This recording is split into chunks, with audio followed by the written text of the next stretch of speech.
Hello friends, आप सभी का स्वागत है आपके अपने यूट्यूब चैनल स्टडी आलय पर। तो आज की वीडियो में हम NMIMS exam 2025-26 reasoning practice set 13 लेकर आए हैं। और आज की रीजनिंग के क्लास में 15 प्रश्न रहने वाले हैं जो कि रीजनिंग के वर्गीकरण टॉपिक पर बेस्ड हैं। तो आप लोग पहले निर्देश पढ़ेंगे। निर्देश क्या दिया हुआ है? प्रश्न संख्या 1 से 15, जैसा कि अभी हमने आप सभी लोगों को बताया, इस वीडियो में 15 प्रश्न रहने वाले हैं रीजनिंग के। कौन से टॉपिक पर हैं? तो वर्गीकरण टॉपिक पर आधारित हैं। और इसमें से वर्गीकरण टॉपिक में क्या होता है, हमको 3-4 ऑप्शन दिए रहते हैं, उसमें से 3 एक समान होते हैं और एक भिन्न होता है। यानी हमको क्या चुनना रहता है? विषम पद चुनना रहता है कि कौन सा विषम पद है। ये देखिए यहाँ पर लिखा भी हुआ है, निम्नलिखित में से कौन सा शब्द शेष से संबंध नहीं रखता है। इसका मतलब क्या है? कौन सा शब्द विषम है। तो चलिए देखते हैं पहला प्रश्न। पहले प्रश्न में दिया हुआ है, ऑप्शन ए है KLOMS, ऑप्शन बी है TWUVB, ऑप्शन सी है OJKPN और ऑप्शन डी है PQIHD। तो ऑप्शन ए में क्या दिया हुआ है? ऑप्शन ए में वॉवेल जो है वो किस में है? बीच में है। बीच में मतलब कि दो संख्याएं इस तरफ, दो संख्याएं इस तरफ, और बीच में क्या है? वॉवेल। यहाँ भी दो इस तरफ संख्याएं हैं, दो इस तरफ हैं, और बीच में क्या है? वॉवेल। यहाँ भी वॉवेल है लेकिन यहाँ पर वॉवेल नहीं है, तो यानी कि हमारा क्या हो जाएगा? विषम। ऑप्शन नंबर सी। बीच में क्या है? के है। के क्या होता है? कॉन्सोनेंट होता है। तो राइट आंसर क्या हो जाएगा? Option number C. तो चलिए देखते हैं अगला प्रश्न।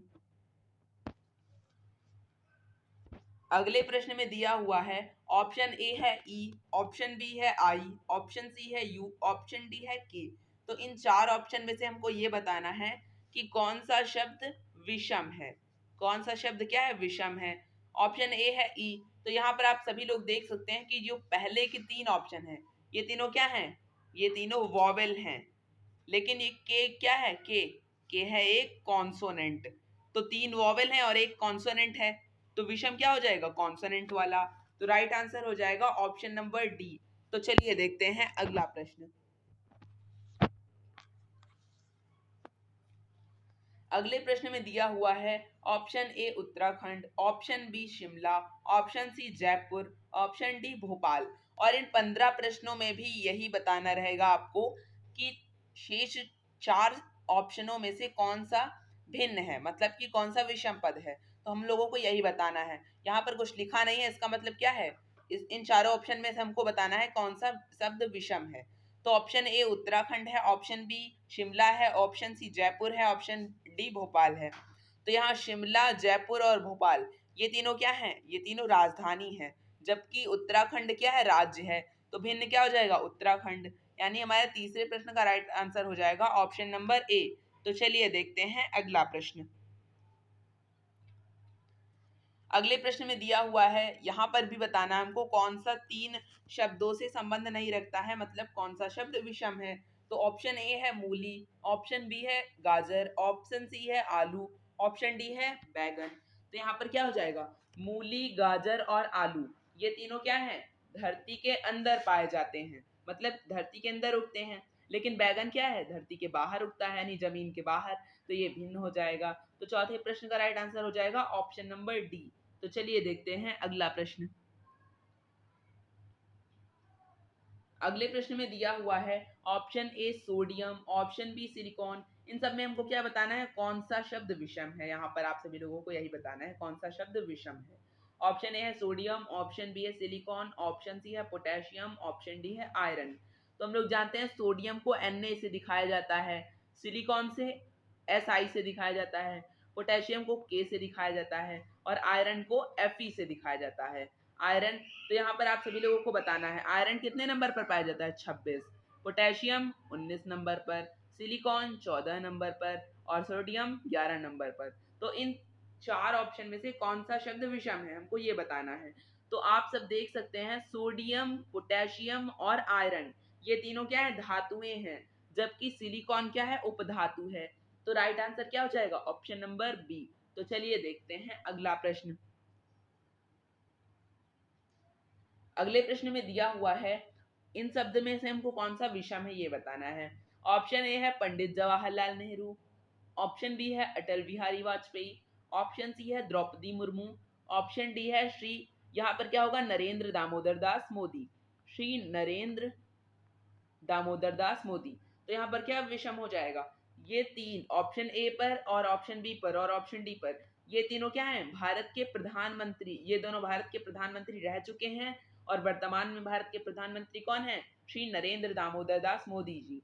ये क्या है, वर्तमान में भारत के प्रधानमंत्री हैं। तो तीनों भारत के प्रधानमंत्री हैं, जबकि द्रौपदी मुर्मू क्या है, भारत की राष्ट्रपति हैं। तो राइट आंसर हो जाएगा ऑप्शन नंबर सी। तो चलिए देखते हैं अगला प्रश्न। अगले प्रश्न में दिया हुआ है इन शब्द में से विषम कौन सा है, इसमें भी हमको यही बताना है। जैसा कि मैंने आप सभी लोगों को बताया है, रीजनिंग में आज 15 प्रश्न रहने वाले हैं और 15 प्रश्न में आप सभी लोगों को यही बताना है कि कौन सा शब्द शेष शब्द से संबंध नहीं रखता है, मतलब कौन सा शब्द विषम है। और रीजनिंग का ये कौन सा टॉपिक चल रहा है, तो वर्गीकरण टॉपिक चल रहा है, ठीक है। तो इसमें से हमको बताना है, ऑप्शन ए है 71, ऑप्शन बी है 43, ऑप्शन सी है 9, ऑप्शन डी है 19। तो यहाँ क्या राइट आंसर हो जाएगा, हम लोग देख सकते हैं यहाँ पर ऑप्शन ए और बी और डी ये तीनों क्या है, अभाज्य संख्याएं हैं, अभाज्य। जबकि ये 9 क्या है, 9 भाज्य है। अभाज्य संख्या क्या होती है, जिसके केवल 2 गुणनखंड होते हैं, 2 गुणनखंड, 2 गुणनखंड वाली संख्याओं को हम क्या बोलते हैं, अभाज्य संख्या। लेकिन जिसके 2 से अधिक गुणनखंड होंगे, 2 से अधिक, तो वो क्या हो जाएगी, भाज्य संख्या। 9 के कितने गुणनखंड हैं, हम लोग यहाँ देख लेते हैं 9 के कितने गुणनखंड हैं। 9 1 से भी कट जाएगा, 3 से भी कट जाएगा और 9 से कट जाएगा, यानी इसके 2 से अधिक गुणनखंड हैं। तो राइट आंसर हमारा यही हो जाएगा। इसका मतलब क्या है, ये एक भाज्य संख्या है। तो चलिए देखते हैं अगला प्रश्न। अगले प्रश्न में दिया हुआ है, इसमें भी हमको ये बताना है विषम कौन सा है। ऑप्शन ए है तुर्की, ऑप्शन बी है पाकिस्तान, ऑप्शन सी है ऑस्ट्रेलिया, ऑप्शन डी है भारत। तो इसमें से विषम कौन सा हो जाएगा, तुर्की, पाकिस्तान, ऑस्ट्रेलिया, भारत। तुर्की, पाकिस्तान और भारत ये तीनों कौन से महाद्वीप पर आते हैं, ये तीनों एशिया महाद्वीप पर आते हैं। जबकि ऑस्ट्रेलिया कौन से महाद्वीप पर आता है, ऑस्ट्रेलिया ऑस्ट्रेलिया महाद्वीप पर भी आता है, या फिर आप सभी लोग बोल सकते हैं ओशिनिया महाद्वीप पर आता है। तो राइट आंसर हो जाएगा ऑप्शन नंबर सी। तो चलिए देखते हैं अगला प्रश्न। अगले प्रश्न में दिया हुआ है, इसमें से हमको बताना है कौन सा शब्द शेष से संबंध नहीं रखता है, मतलब कौन सा शब्द विषम है। ऑप्शन ए है एशिया, ऑप्शन बी है ऑस्ट्रेलिया, ऑप्शन सी है ग्रीनलैंड, ऑप्शन डी है उत्तरी अमेरिका। तो एशिया, ऑस्ट्रेलिया और उत्तरी अमेरिका ये तीनों क्या हैं, ये तीनों एक महाद्वीप हैं, महाद्वीप। जबकि ग्रीनलैंड क्या है, ग्रीनलैंड एक द्वीप है। तो राइट आंसर हो जाएगा ग्रीनलैंड। और आप सभी लोग ये एक बात ध्यान में रखेंगे कि ग्रीनलैंड क्या है, विश्व का सबसे बड़ा द्वीप है। विश्व का सबसे बड़ा द्वीप कौन है, तो ग्रीनलैंड है। आप सभी लोगों को ये बात याद रखनी है। तो चलिए देखते हैं अगला प्रश्न। अगले प्रश्न में दिया हुआ है, इसमें से कौन सा शब्द भिन्न है। तो ऑप्शन ए है गंगा, ऑप्शन बी है अमेजन, ऑप्शन सी है यमुना, ऑप्शन डी है गोमती। तो गंगा, यमुना और गोमती ये तीनों कहाँ पाई जाती हैं, ये तीनों भारत में उपस्थित नदियां हैं। गंगा, यमुना और गोमती ये तीनों भारत में पाई जाती हैं। और गंगा, यमुना, गोमती ये तीनों कहाँ है, उत्तर प्रदेश में भी हैं। लेकिन अमेजन भारत में नहीं है। अमेजन कहाँ है, दक्षिण अमेरिका में, दक्षिण अमेरिका में ब्राजील देश में है, इसलिए ये भिन्न हो जाएगा। तो राइट आंसर हो जाएगा ऑप्शन नंबर बी। तो चलिए देखते हैं अगला प्रश्न। अगले प्रश्न में दिया हुआ है, ऑप्शन ए गेहूं, ऑप्शन बी चावल, ऑप्शन सी सरसों, ऑप्शन डी चना। इन चारों में से हमको क्या बताना है, कौन सा शब्द भिन्न है। तो आप लोग देख सकते हैं यहाँ पर गेहूं, सरसों और चना ये तीनों किसकी फसलें हैं, ये तीनों रबी की फसलें हैं। जबकि चावल क्या है, चावल एक खरीफ की फसल है। तो 3 रबी की फसल है, एक खरीफ की फसल है। तो भिन्न क्या हो जाएगा, खरीफ की फसल वाला भिन्न हो जाएगा। आप सभी लोगों को रबी की फसल, खरीफ की फसल और जायद की फसल ये तीनों एकदम अच्छे से याद होने चाहिए। ये क्लास 8th की भूगोल की किताब में दिया हुआ है, तो आप लोग इसकी तैयारी जरूर करके पेपर देने जाइए। तो राइट आंसर हो जाएगा ऑप्शन नंबर बी।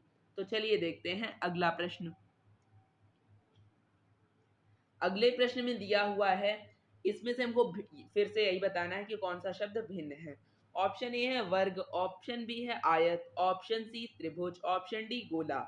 तो आप लोग देख सकते हैं वर्ग, आयत और त्रिभुज, ये तीनों क्या है, 2 डायमेंशन फिगर हैं। 2 डायमेंशन मतलब इनको हम लोग पेज पर बना सकते हैं, जबकि गोला क्या है, 3 डायमेंशन फिगर है। गोला क्या है, 3 डायमेंशन। 3 डायमेंशन फिगर को हम लोग पेज पर नहीं बना सकते हैं, जैसे फुटबॉल, तो फुटबॉल को हम लोग पेज पर नहीं बना सकते हैं। 3 डायमेंशन फिगर और कौन कौन सी होती हैं, एक और होता है शंकु, शंकु को इस तरह बनाया जाता है, ठीक है। और बेलन, बेलन को इस तरह बनाया जाता है। और घन होता है घनाभ। इसी तरह वर्ग, वर्ग जिसकी चारों भुजाएं बराबर होती हैं, वर्ग की चारों भुजाएं बराबर होती हैं, ऐसे वर्ग बनता है। आप लोग देख लीजिए वर्ग कैसे बनता है, जिसकी चारों भुजाएं बराबर हैं। और आयत जिसकी चारों भुजाएं नहीं, आमने सामने की 2 भुजाएं बराबर होती हैं। और त्रिभुज क्या होता है, त्रिभुज 3 भुजाओं से घिरी हुई बंद आकृति। और गोला क्या है, गोला एक 3 डायमेंशन फिगर है, और ये सब क्या है, एक 2 डायमेंशन फिगर है। तो फिर हमारा राइट आंसर क्या हो जाएगा, डी, क्योंकि ये तीन चारों में से भिन्न है। तो चलिए देखते हैं अगला प्रश्न। अगले प्रश्न में दिया हुआ है इन शब्दों में से कौन सा भिन्न है। यहाँ पर हम आप सभी लोगों को बता रहे हैं, यहाँ लिखा नहीं हुआ है, आप सभी लोगों को यही बताना है कि कौन सा शब्द भिन्न है। ऑप्शन ए है सामाजिक विज्ञान, ऑप्शन बी है जीव विज्ञान, ऑप्शन सी है भौतिक विज्ञान, ऑप्शन डी है रसायन विज्ञान। तो यहाँ सबके पीछे विज्ञान विज्ञान है, इसीलिए बच्चे कंफ्यूज हो जाते हैं। तो आप लोग यहाँ पर अच्छे से देख लीजिए, जीव विज्ञान, भौतिक विज्ञान और रसायन विज्ञान, ये तीनों किसके पार्ट हैं, विज्ञान के पार्ट। विज्ञान के पार्ट यानी साइंस के पार्ट। लेकिन सामाजिक विज्ञान के अलग 4 पार्ट होते हैं। सामाजिक विज्ञान के कौन कौन से पार्ट होते हैं, एक होता है इतिहास, एक होता है इतिहास, एक क्या होता है भूगोल, और एक क्या होता है नागरिक शास्त्र, नागरिक शास्त्र, और एक क्या होता है, इतिहास होता है, भूगोल होता है, नागरिक शास्त्र होता है और अर्थशास्त्र होता है। ये 4 पार्ट होते हैं सामाजिक विज्ञान के। इसमें भी विज्ञान पीछे है, इसीलिए आप लोग कंफ्यूज हो सकते थे, इसीलिए हमने आप सभी लोगों को बता दिया। तो यहाँ ये 3 क्या है, विज्ञान के पार्ट है, लेकिन ये विज्ञान का पार्ट नहीं है। तो राइट आंसर क्या हो जाएगा, ऑप्शन नंबर ए। तो चलिए देखते हैं अगला प्रश्न। अगले प्रश्न में दिया हुआ है इसमें से कौन सा शब्द भिन्न है। भिन्न कौन सा हो जाएगा, option A 91, option B 28, option C 35, option D 46। तो अगर आप सभी लोगों को वर्गीकरण टॉपिक पर संख्या वाले सब सवाल आएंगे तो आप सभी लोग संख्याओं का योग करेंगे, अंकों का योग। तो यहाँ पर अंकों का योग कितना आ रहा है, 9 और 1 10 आ रहा है। यहाँ पर अंकों का योग कितना आ रहा है, 10 आ रहा है। यहाँ पर अंकों का योग कितना आ रहा है, 8 आ रहा है। और यहाँ पर कितना आ रहा है अंकों का योग, यहाँ भी 10 आ रहा है। तो 3 संख्याओं का अंकों का योग 10 है, लेकिन इसका अंकों का योग 10 नहीं है, मतलब ये 8 है। तो राइट आंसर क्या हो जाएगा, सी हो जाएगा। और अगर आप सभी लोगों के आज के ये रीजनिंग के 15 प्रश्न अच्छे लगे हैं तो आप सभी लोग इस वीडियो को लाइक कर दीजिए, अपने फ्रेंड के साथ ज़रूर शेयर करिए और कमेंट में बताइए कि आप सभी लोगों को ये वीडियो कैसी लगी है। और इसी तरह रीजनिंग के और प्रैक्टिस सेट पाने के लिए स्टडी वाले चैनल को सब्सक्राइब कर लीजिए। आप सभी लोगों को यहाँ पर रीजनिंग की रोज़ नई नई वीडियो मिलती रहेंगी। Thanks for watching.